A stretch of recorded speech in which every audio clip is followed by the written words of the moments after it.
ఈరోజు బీరకాయ కూర చేసుకుందాం.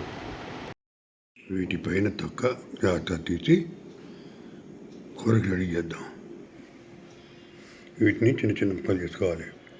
ఈ తొక్క అంతా విడిగా పెట్టుకుంటే పచ్చడి చేసుకోవచ్చు, లేదా పెసరపప్పులో వేసుకొని పప్పు చేసుకోవచ్చు. ఇన్ని ముక్కలు వచ్చాయి. వీటిని ఉల్లిపప్పులో వేసుకుందాం. మూకుడు వేడి చేసి ఒక చెంచా నూనె వేసి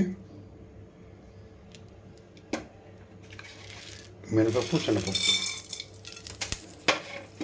వేయించుకోవాలి ముందు. ఇప్పుడు ఆవాలు జీలకర్ర వేసి బాగా వేయించాలి. ఇప్పుడు ముక్కలు చేసుకునేటువంటి వెల్లుల్లిపాయ అవి వేస్తుండగానే 2 ఎండుమిరపకాయలు వేసి సరి కలిపి కరివేపాకు వేసుకోవాలి.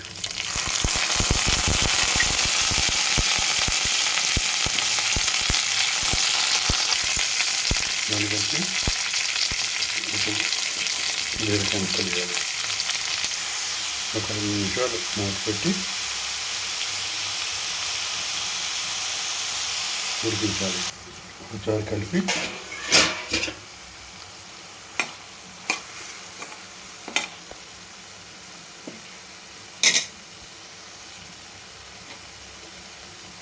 చాలా కొద్దిగా ఉప్పు యాడ్ చేయాలి. ఉప్పు కలిపిన తర్వాత ఇంకా నీరు వస్తూనే ఉంది. ఒక 2 నిమిషాలు ప్లేట్ పెడదాం మూత.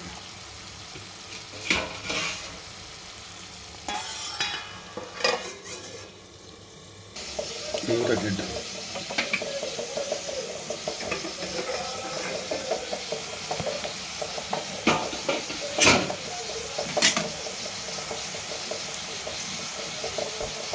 ఇక్కడ బాగా కలపాలి.